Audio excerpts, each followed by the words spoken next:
Hello friends, welcome to வசந்தம் சமையலறை. வசந்தம் சமையலரில் இன்னைக்கு இந்த சீசனில் கிடைக்கக்கூடிய சின்ன நெல்லிக்கான்னு சொல்கிற அரிநெல்லி அதை வச்சு ஒரு ஜாம் எப்படி செய்யலான்றத பார்க்கலாம். அதுக்கு நான் இன்னைக்கு ஒரு 100-150 கிராம் நெல்லிக்காய் எடுத்திருக்கேன். அதுக்கு ஒரு 150 கிராம் வெல்லம் எடுத்துக்கலாம். இதை வச்சு எப்படி செய்யறதுன்றத பார்க்கலாமா? இதுக்கு பார்த்தீங்கன்னா கடாயை பற்ற வச்சுக்கோங்க. கடாயில் ஒரு டம்ளர் தண்ணி ஊற்றிக்கோங்க. தோணும். இதில் ஒரு கப் 100 கிராம் வெல்லம் பொடிச்சு வச்சுருக்கேன்.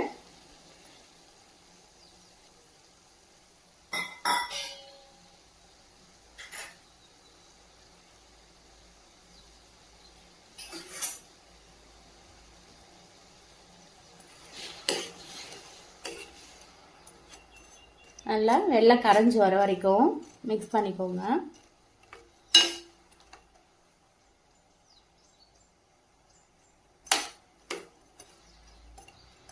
இந்த ஸ்டேஜில் நம்ம ஆல்ரெடி நெல்லிக்காயை எடுத்து க்ளீன் பண்ணிவிட்டு கழுவி எடுத்து வச்சுருக்கோம். அந்த நெல்லிக்காயை இதோட ஆட் பண்ணிக்கலாம்.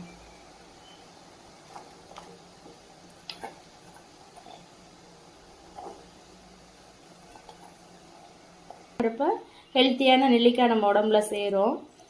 இது போல் எடுத்துக்கிறப்ப பல்லு கூசாது. அந்தளவுக்கு இதில் வெள்ளம் இருக்கிறதுனால நல்லாயிருக்கும். குழந்தைங்களுக்கு கொடுக்கவும் இதாகவும் இருக்குது. நீங்கள் சர்க்கரையில் கூட ஒயிட் சுகரில் கூட செஞ்சுக்கலாம். நான் இன்றைக்கி வெல்லம் சேர்த்து செஞ்சுருக்கேன். நீங்கள் ஒயிட் சுகர் யூஸ் பண்ணி கூட இதை செய்யலாம். இதில் பார்த்தீங்கன்னா வைட்டமின் சி நிறையா இருக்குது. ஒரு ஆப்பிளுக்கு ஈக்குவல் பார்த்துக்கோங்க.